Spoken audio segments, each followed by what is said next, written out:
ਵਾਹਿਗੁਰੂ ਜੀ ਕਾ ਖਾਲਸਾ ਵਾਹਿਗੁਰੂ ਜੀ ਕੀ ਫਤਿਹ। ਦਰਸ਼ਕਾਂ ਦਾ ਬਹੁਤ ਬਹੁਤ ਧੰਨਵਾਦ ਜਿਨ੍ਹਾਂ ਨੇ ਸਮਾਂ ਕੱਢ ਕੇ ਇਸ ਪ੍ਰੋਗਰਾਮ ਨਾਲ ਜੁੜੇ ਹੋਏ ਹੋ।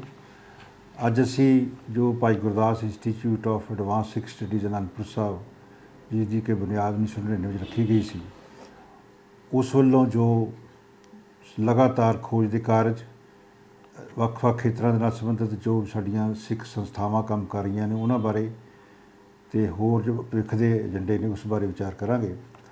ਸਾਡੀ ਇਸ ਸੰਸਥਾ ਵੱਲੋਂ 2008 'ਚ ਇੱਕ ਬੜੀ ਮਹੱਤਵਪੂਰਨ ਕਿਤਾਬ ਛਾਪੀ ਗਈ ਸੀ ਜਿਸ ਦਾ ਕਿ ਸਿਰਲੇਖ ਹੈ ਤੀਸਰੇ ਬਦਲ ਦਾ ਸੱਚ, ਅਕਾਲ ਤਖ਼ਤ ਸਾਹਿਬ ਦੀ ਗਲੋਬਲ ਦ੍ਰਿਸ਼ਟੀ।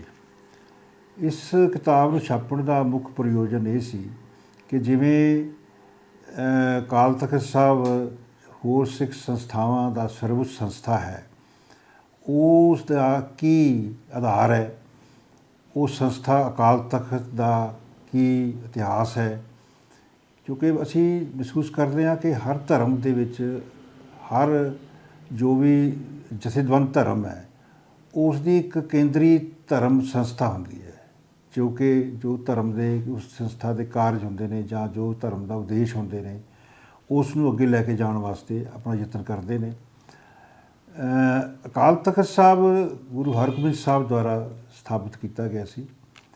ਜਦੋਂ ਗੁਰੂ ਅਰਜਨ ਦੇਵ ਸਾਹਿਬ ਦੀ ਸ਼ਹੀਦੀ ਹੋ ਗਈ ਤਾਂ ਉਸ ਸਮੇਂ ਤੱਕ ਤਾਂ ਜੋ ਸਾਡੀ ਗੁਰੂ ਗ੍ਰੰਥ ਸਾਹਿਬ ਦੀ ਸੰਪਾਦਨਾ ਹੋ ਚੁੱਕੀ ਸੀ।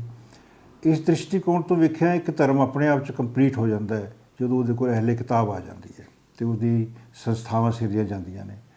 ਪਰ ਫਿਰ ਕੀ ਕਾਰਨ ਬਣੇ ਕਿ ਗੁਰੂ ਹਰਗੋਬਿੰਦ ਸਾਹਿਬ ਨੂੰ ਮੀਰੀ ਪੀਰੀ ਦਾ ਜੋ ਤਖ਼ਤ ਸੀ ਉਸ ਦੀ ਸਥਾਪਨਾ ਕਰਨੀ ਪਈ। ਇਹ ਸਪਿਰਿਚੁਅਲ ਕਿੰਗਡਮ ਅਤੇ ਵਰਲਡਲੀ ਕਿੰਗਡਮ ਦਾ ਸੁਮੇਲ ਹੈ। ਇਹ ਮੀਰੀ ਪੀਰੀ ਦੀਆਂ ਜੋ ਕਿਰਪਾਨਾਂ ਗੁਰੂ ਸਾਹਿਬ ਨੇ ਧਾਰਨ ਕੀਤੀਆਂ, ਇੱਕੋ ਚੀਜ਼ ਦੇ ਦੋ ਪਾਸੇ, ਇਹ ਅਲੱਗ-ਅਲੱਗ ਵੀ ਨੇ ਅਤੇ ਇਕੱਠੀਆਂ ਵੀ ਨੇ। ਸੋ ਸਾਡੇ ਮਨ 'ਚ ਇਹ ਬੜਾ ਚਿਰ ਤੋਂ ਕਾਫੀ ਵਿਚਾਰ ਸੀ ਕਿ ਅਕਾਲ ਤਖ਼ਤ ਸਾਹਿਬ ਬਾਰੇ ਇੱਕ ਚਰਚਾ ਕੀਤੀ ਜਾਵੇ, ਵਿਚਾਰ ਕੀਤਾ ਜਾਵੇ। ਸੋ ਇਹ ਕਿਤਾਬ ਦੇ ਵਿੱਚ ਮੁੱਖ ਤੌਰ 'ਤੇ 5 ਖੰਡ ਨੇ।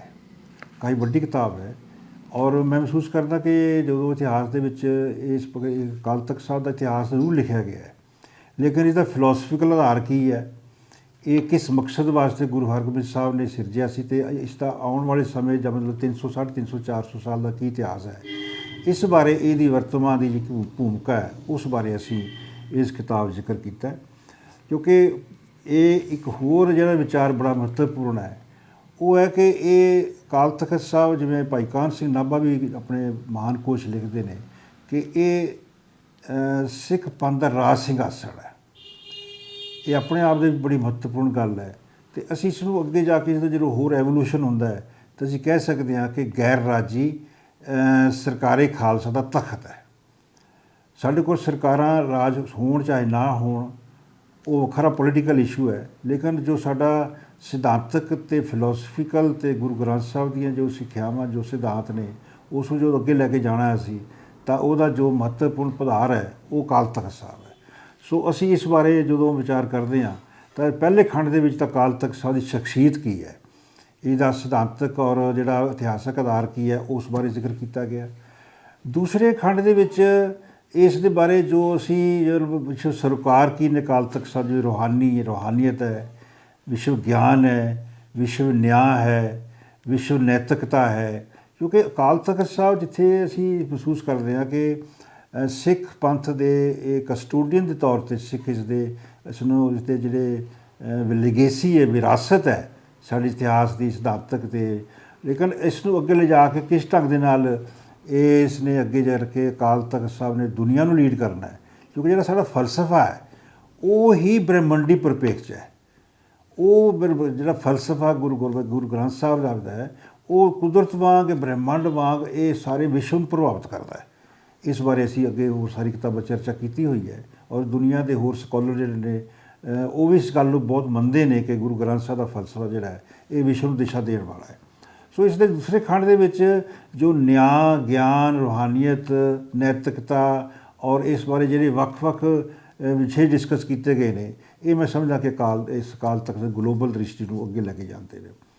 ਤੀਸਰੇ ਖੰਡ ਦੇ ਵਿੱਚ ਅਸੀਂ ਇਸ ਨੂੰ ਸਿੱਖ ਬੌਧਿਕਤਾ ਦੇ ਪ੍ਰਸੰਗ ਡਿਸਕਸ ਕੀਤਾ ਕਿ ਸਿੱਖ ਬੌਧਿਕਤਾ ਕਿਉਂਕਿ ਗੁਰੂ ਗੋਬਿੰਦ ਸਿੰਘ ਮਹਾਰਾਜ ਤੱਕ ਗੁਰੂ ਨਾਨਕ ਸਾਹਿਬ ਤੋਂ ਲੈ ਕੇ ਹੋਰ ਭਗਤ ਜਨ ਹੋਰ ਜੋ ਸਾਰੇ ਗੁਰੂ ਗ੍ਰੰਥ ਸਾਹਿਬ ਦੇ ਵਿੱਚ ਹੋਰ ਸਾਰੀ ਦਰਜ ਨੇ ਮਹਾਂਪੁਰਸ਼ਾਂ ਦੀ ਬਾਣੀ, ਉਹ ਆਪਣੇ ਆਪ ਦੇ ਵਿੱਚ ਇੱਕ ਸਿਧਾਂਤਕ ਗ੍ਰੰਥ ਹੈ।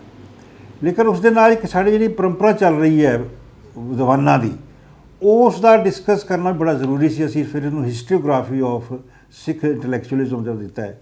ਉਹਦੇ 'ਚ ਪੈੜਾ ਮੁਖਾ ਲੈ ਕੇ ਜਿਹੜੇ ਜਨਮ ਸਾਖੀ ਸਾਹਿਤ ਹੈ, ਉਸ ਤੋਂ ਬਾਅਦ ਭਾਈ ਗੁਰਦਾਸ ਜੀ ਨੇ, ਭਾਈ ਮਨੀ ਸਿੰਘ ਜੀ ਨੇ, ਉਸ ਤੋਂ ਬਾਅਦ ਭਾਈ ਸੰਤੋਖ ਸਿੰਘ ਜੀ, ਭਾਈ ਗਿਆਨ ਸਿੰਘ ਜੀ, ਜੋ ਇਤਿਹਾਸ ਹੋਏ ਨੇ, ਰਤਨ ਸਿੰਘ ਭੰਗੂ ਨੇ, ਫਿਰ ਉਸ ਤੋਂ ਬਾਅਦ 20ਵੀਂ ਸਦੀ ਦੇ ਵਿੱਚ ਭਾਈ ਵੀਰ ਸਿੰਘ ਜੀ ਨੇ, ਕਾਹਨ ਸਿੰਘ ਨਾਭਾ ਨੇ, ਫਿਰ ਸਰਦਾਰ ਕਪੂਰ ਸਿੰਘ ਨੇ, ਪ੍ਰੋਫੈਸਰ ਪੂਰਨ ਸਿੰਘ ਨੇ।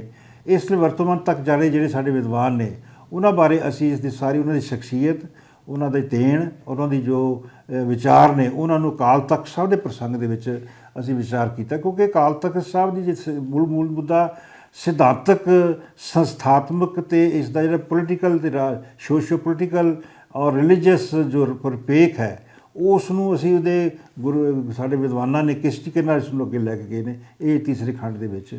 ਚੌਥੇ ਖੰਡ 'ਚ ਅਸੀਂ ਵਿਸ਼ਵ ਬੌਧਿਕਤਾ ਦੇ ਪ੍ਰਸੰਗ ਜਿਸ ਨੂੰ ਵਿਚਾਰਿਆ ਕਿ ਵਿਸ਼ਵ ਜਿਹੜੀ ਦੁਨੀਆ ਦੇ ਵਿੱਚ ਜਿਹੜੇ ਹੋਰ ਗਿਆਨ ਦੇ ਕੇਂਦਰ ਨੇ, ਖਾਸ ਤੌਰ 'ਤੇ ਯੂਰਪੀਅਨ, ਗ੍ਰੀਕ ਔਰ ਜਿਹੜੇ ਸਾਡੇ ਏਸ਼ੀਆ ਦੇ ਜਿਹੜੇ ਕੇਂਦਰ ਨੇ, ਹਿੰਦੂਤਵ ਹੈ, ਚਾਈਨਾ ਹੈ, ਇਹ ਸਾਰੇ ਵੱਖ-ਵੱਖ ਤਰੀਕੇ ਨਾਲ ਮੈਂ ਸਮਝਦਾ ਕਿ ਮਿਡਲ ਈਸਟ ਹੈ, ਇਹ ਸਾਰੇ ਗਿਆਨ ਦੇ ਕੇਂਦਰ ਨੇ, ਜਿਹਦੇ ਸਿੱਖ ਕੇਂਦਰ ਜਿਹੜਾ ਗੁਰੂ ਅਕਾਲ ਤਖਤ ਸਾਹਿਬ ਅਤੇ ਜੋ ਅਕਾਲ ਤਖਤ ਸਾਹਿਬ ਦੇ ਨਾਲ ਸਮੇਂ-ਸਮੇਂ ਜੋ ਇਸ ਵੇਲੇ ਸਾਡੇ ਸਾਹਮਣੇ ਕੇਂਦਰ ਗੁਰੂ ਪ੍ਰਬੰਧਕ ਕਮੇਟੀ ਹੈ ਜਾਂ ਯੂਨੀਵਰਸਿਟੀਜ਼ ਨੇ ਜਾਂ ਸਾਡੇ ਜਿਹੜੇ ਹੋਰ ਗੈਰ ਅਕਾਦਮਿਕ ਅਦਾਰੇ ਨੇ, ਉਹ ਸਾਰੇ ਅਸੀਂ ਇਸ ਵਿਚਾਰ ਕਰਦੇ। ਸੋ ਇਹ ਸਾਰਾ ਤੀਸਰੇ ਚੌਥੇ ਖੰਡ ਦੇ ਵਿੱਚ ਵਿਸ਼ਵ ਬੌਧਿਕਤਾ ਦੇ ਪ੍ਰਸੰਗ ਵਿੱਚ ਸਿੱਖ ਬੌਧਿਕਤਾ ਨੂੰ ਕੰਪੇਅਰ ਕਰਕੇ ਸਾਰੇ ਜਿਹੜੇ ਵਿਦਵਾਨ ਨੇ, ਜੋ ਚਾਹੇ ਉਹ ਪਲੇਟੋ ਤੋਂ ਲੈ ਕੇ ਅਰਿਸਟੋਟਲ ਤੋਂ ਲੈ ਕੇ ਦਾਂਤੇ, ਮਕੀਵਲੀ ਔਰ ਸਾਰੇ ਡਿਸਕਸ ਕੀਤੇ ਨੇ। ਮਤਲਬ ਸਮਾਂ ਨਹੀਂ ਅਸੀਂ ਸਾਰਾ ਦੱਸ ਸਕਦੇ।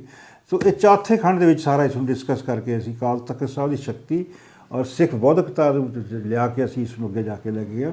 ਪੰਜਵੇਂ ਦੇ ਵਿੱਚ ਅਗਰ ਜਿਹੜਾ ਸਮਾਧੀ ਵਿਸ਼ਵ ਚੇਤਨਾ ਹੈ, ਕਿਉਂਕਿ ਜਿਹੜਾ ਅਸੀਂ ਮਹਿਸੂਸ ਕਰਦੇ ਹਾਂ ਕਿ ਜਿਹੜੀ ਗੁਰੂ ਗ੍ਰੰਥ ਸਾਹਿਬ ਦਾ ਮੂਲ ਫਲਸਫਾ ਹੈ, ਉਹ ਕੁਦਰਤ ਕੇਂਦਰਿਤ ਹੈ, ਬ੍ਰਹਿਮੰਡ ਕੇਂਦਰਿਤ ਹੈ। ਔਰ ਇਸ ਤਰੀਕੇ ਨਾਲ ਜਿਵੇਂ ਗੁਰੂ ਸਾਹਿਬ ਆਪ ਕਹਿੰਦੇ ਨੇ, ਨਾਨਕ ਸੱਚ ਦਾਤਾਰ ਸ਼ਨਾਖਤ ਕੁਦਰਤੀ, ਕੁਦਰਤ ਕਰਕੇ ਵਸਿਆ ਸੋਏ ਵਕਤ ਵਿਚਾਰੇ ਸੋ ਬੰਦਾ ਹੋਏ। ਸੋ ਜਦੋਂ ਅਸੀਂ ਇਸ ਨੂੰ ਜੋ ਪੈਰਾਡਾਈਮ ਸ਼ਿਫਟ ਕਰਦੇ ਹਾਂ, ਜਿਹੜੀ ਸਾਡੀ ਵੈਸਟਰਨ ਫਿਲਾਸਫੀ ਜਾਂ ਜਿਹੜੀ ਕਮਿਊਨਿਸਟ ਫਿਲਾਸਫੀ ਹੈ, ਉਹ ਕੈਪੀਟਲ ਕੇਂਦਰਿਤ ਹੈ, ਸਰਮਾਇਆ ਕੇਂਦਰਿਤ ਹੈ, ਉਹ 'ਚੋਂ ਪ੍ਰੋਫਿਟ ਕਮਾਏ ਜਾਂਦੇ, ਸਾਰਾ ਕੁਝ ਸਾਰੀ ਸਿਧਾਂਤ ਇਹਦੇ 'ਤੇ ਖੜ੍ਹੇ ਨੇ। ਉਹ ਕੰਜ਼ਿਊਮਰਿਜ਼ਮ ਆ ਜਾਂਦਾ, ਮਟੀਰੀਅਲਿਜ਼ਮ ਆ ਜਾਂਦਾ, ਸਾਰਾ ਮਤਲਬ ਸਮਾਂ ਨਹੀਂ ਦਸਕਰ ਕਰੀਏ। ਜਦੋਂ ਗੁਰੂ ਗ੍ਰੰਥ ਸਾਹਿਬ ਦਾ ਫਿਲਾਸਫੀ ਹੈ, ਉਹ ਵਿਸਮਾਦ ਹੈ, ਉਹ 'ਚ ਨੇਚਰ ਕੇਂਦਰਿਤ ਹੈ। ਅਸੀਂ ਫਿਰ ਇਸ ਨੂੰ ਵਿਸਮਾਦੀ ਵਿਸ਼ਵ ਚੇਤਨਾ ਦੇ ਕੇਂਦਰ ਵਜੋਂ ਅਕਾਲ ਤਖਤ ਸਾਹਿਬ ਨੂੰ ਵਿਚਾਰਿਆ ਔਰ ਇਸ ਸੰਸਥਾ ਦਾ ਜਿਹੜਾ ਅੱਗੇ ਵਿਚਾਰ ਕਰਕੇ ਕਿਵੇਂ ਅੱਗੇ ਲੈ ਕੇ ਜਾਣੀ ਫਿਲਾਸਫੀ ਨੂੰ, ਇਸ ਬਾਰੇ ਪੰਜਵੇਂ ਖੰਡ ਦੇ ਵਿੱਚ ਅਸੀਂ ਇਸ ਨੂੰ ਡਿਟੇਲ ਵਿਚਾਰਿਆ। ਉਸ ਤੋਂ ਬਾਅਦ ਜਿਹੜੀ ਸਾਡੀਆਂ ਹੋਰ ਕਿਤਾਬਾਂ ਵਿਸਮਾਦੀ ਵਿਸ਼ਵ ਤੀਸਰਾ ਬਦਲ ਜਾਂ ਵਿਸਮਾਦੀ ਵਿਸ਼ਵ ਆਰਡਰ ਆਉਂਦਾ ਹੈ, ਜਾਂ English alternative global state and global order ਆਉਂਦਾ, ਉਹ ਸਾਰਾ ਅਸੀਂ ਇਸ ਪੈਰਾਡਾਈਮ ਨੂੰ ਹੀ ਫਲਾ ਕੀਤਾ ਹੈ।